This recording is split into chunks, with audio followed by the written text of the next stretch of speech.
ଦିନରେ ମାଙ୍କଡ଼ ପଲ ଏବଂ ରାତିରେ ଜଙ୍ଗଲୀ ବାରହାଙ୍କ ଉପଦ୍ରବରେ ଏବେ ଚାଷୀମାନଙ୍କ ନିଦ ହଜିଯାଇଛି।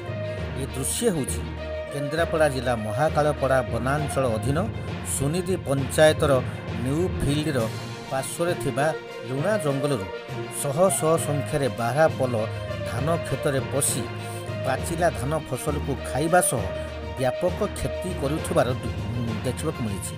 ଚାଷୀମାନେ ଫସଲକୁ ସୁରକ୍ଷା ଦେବାକୁ ଯାଇ ହିଡ଼ ମୁଣ୍ଡରେ ମଞ୍ଚା ବାନ୍ଧି ରାତି ସାରା ଅନିଦ୍ରା ହୋଇ ଘଣ୍ଟ ମହୁରୀ ଶଙ୍ଖ ଓ ବାଣ ଫୁଟାଇ ଫସଲକୁ ଜଗି ରହୁଛନ୍ତି।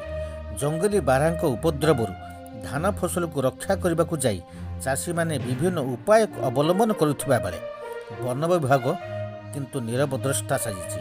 ନା ଅଛି ଜଙ୍ଗଲ ପାର୍ଶ୍ୱରେ ତାରବାଡ଼, ନା ଅଛି ଆବଶ୍ୟକ ପରିମାଣରେ ରାତ୍ରି ଜଗୁଆଳି, ଯାହାର ସୁଯୋଗ ନେଇ ବାରହାମାନେ ଫସଲ ନଷ୍ଟ କରୁଛନ୍ତି। ଫସଲ ପାଇଁ ବାରହା ଓ ମଣିଷଙ୍କ ଲଢ଼େଇ ଭିତରେ କେତେବେଳେ ମଣିଷଙ୍କ ଜୀବନ ଯାଉଛି ତ କେତେବେଳେ ବାରହାଙ୍କ ଜୀବନ ଯାଉଛି।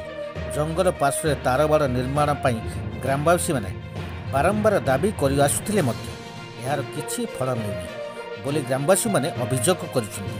ଏନେଇ ଆମେ ମହାକାଳପଡ଼ା ବନାଞ୍ଚଳ ଅଧିକାରୀଙ୍କୁ ପଚାରିବାରୁ ସେ ଗୋଟିଏ ଉତ୍ତର ଦେଉଛନ୍ତି, ତାରବାଡ଼ ଲଗାଯିବାର ବ୍ୟବସ୍ଥା କରାଯାଉଛି। କିନ୍ତୁ ବର୍ତ୍ତମାନ ଚାଷୀମାନଙ୍କ ଫସଲ ନଷ୍ଟର ଅଭିଯୋଗ ଆସିବା ପରେ କ୍ଷୟକ୍ଷତି ଆକଳନ କରି କ୍ଷତିପୂରଣ ଦିଆଯିବ ବୋଲି ଅଧିକାରୀ ପ୍ରତିଶ୍ରୁତି ଦେଇଛନ୍ତି। ମହାକାଳପଡ଼ା ବ୍ଲକରୁ ବିମଲ ଦାସଙ୍କ ରିପୋର୍ଟ, ଭରସା ନ୍ୟୁଜ୍।